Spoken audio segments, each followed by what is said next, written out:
So today's Meet the Member interview is with Samm Larkin.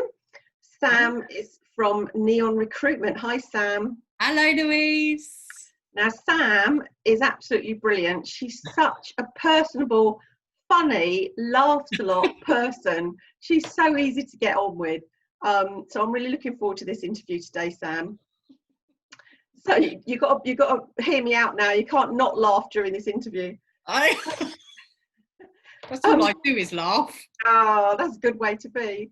Yeah. So Samm, Neon Recruitment, based in Luton, been running for, well, you've been in recruitment since about 2015, I think. A bit longer than that. Oh, really? Okay. Yeah. Have you always been in recruitment? No, it's always been a part of my job somewhere along the way. But actually, Louise, you're better off asking me what I haven't done. So I've managed. So I started off. I've managed pubs. I've worked in sales. I've was a minor works buildings contracts manager. Yeah, I used to look after. Do you remember Unwins, the freshers? Yeah. I used to look after all their commercial premises across the UK. Oh wow! And I'm a qualified hairdresser and a nail technician. Oh my gosh! Okay. Well, we're just gonna concentrate on recruitment. But yeah, it sounds like you've done all sorts. So what made you go into recruitment then? Finally. Do you know what? I had a job that went wrong. So like the stats are, if a job's going to go wrong, normally it'll go wrong in the first 3 weeks, and that massively happened to me. And then it was over kind of a Christmas time, so I took some time out, and then a friend of mine called Caroline put me in touch with another lady called Caroline, who I ended up working for nearly 3 years. Yeah, so all the Carolines basically. And I learned so much from this lady, who she still owns her own agency now in St Albans, that I think she inspired me quite a bit. And she made me feel like I could really sort of get my teeth into this. And so I did. And I was just really lucky that I had her as a boss, to be honest with you. Really did. Yeah, but then after the 3 years, I was a bit like, and I wanted to go into London. So I went and joined another company. And then was commuting in and out, and actually sort of I've got internally promoted in that company too. And then I was sitting on the M25 for like 2.5 hours a day, and I was like, I can't deal with this. I thought, you know what, I'd just rather do it for myself. And I could see along the way there were so many different things that are so broken in this industry, and it's like, you know what, I'm going to come up with an offering that fixes it, and that's what I did. So how did you come up with the name? Right, so Neon, it's more about the strap line. So when I was little, my mum used to say to me and my brother, whenever we did something good, oh God, you're such bright sparks. Or you're such a bright spark. Do you know what I mean? When you were clever. And I just thought, okay, that it's got to relate back to that. And so what's bright? Neon. You're not going to get much brighter than that. And actually, I've seen recently, I mean, you're very quirky from the point of view of the graphics that you've had done recently. They're bright and bold and out there, and you just think, oh, you know what? It's so nice to see somebody that's just stands out a little bit, you know, and does something a little bit different. Yeah, do you know what? The amount of agencies I see, and do you know what, look, they're all good at their jobs, don't get me wrong, but it's like, oh, do I really want to go to, I don't know, Larkin and Nash, or do I want to go to something that's a bit funkier? You know, we don't take ourselves too seriously because, well, life's too short. So what's the point?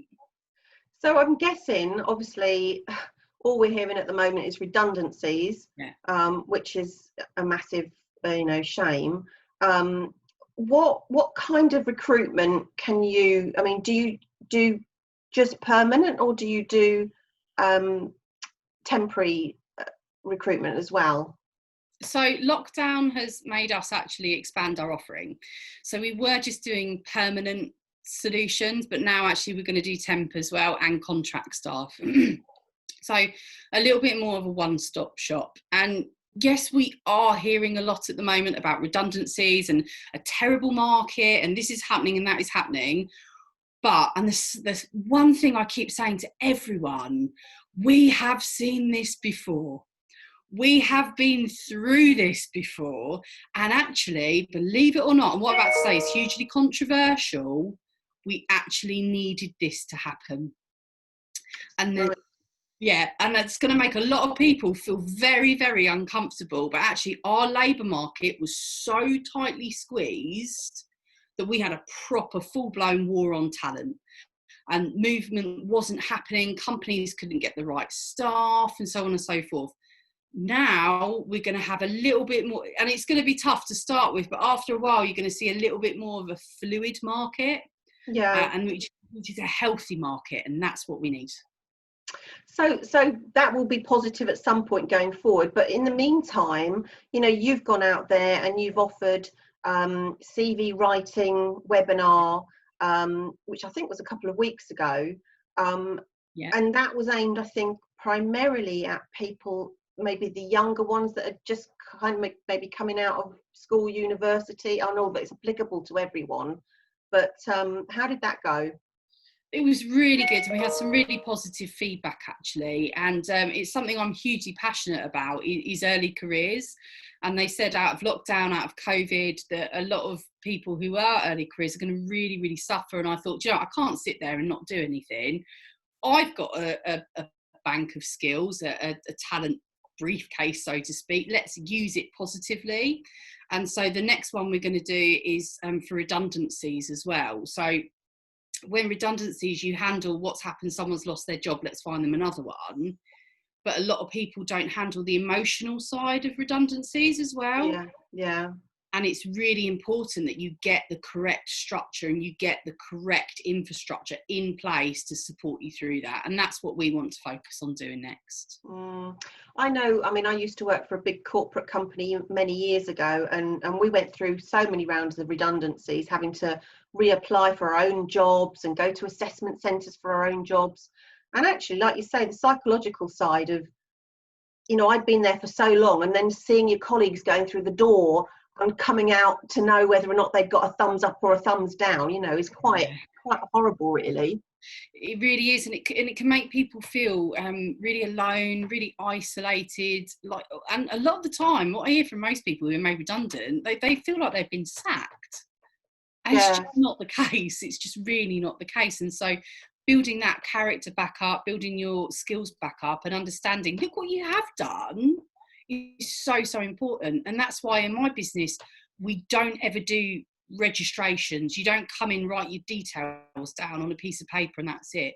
You come in and talk to us, and we work out what you should do, what you can do, what you want to do, and how to get you there in a nice, orderly fashion.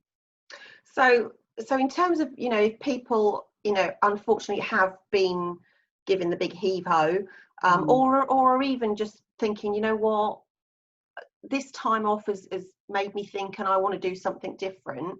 What is the best way? Because there are a lot of recruitment firms out there, and presumably they can contact you, and as you said, you will see them face to face, will you? It's not a registration on a website somewhere. No, we'll do them we'll do them over a Zoom call normally.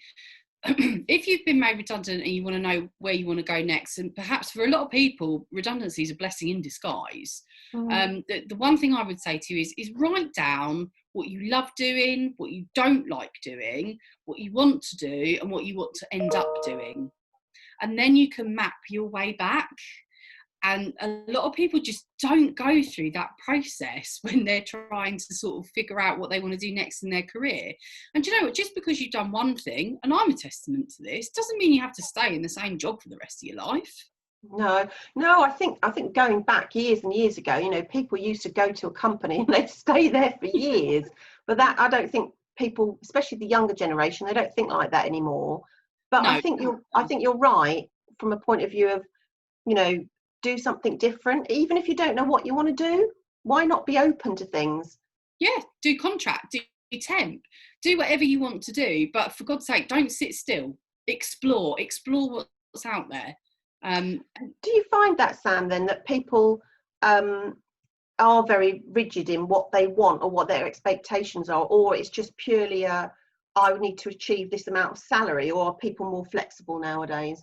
Everybody is so different, and that's why following a one system registration process doesn't work.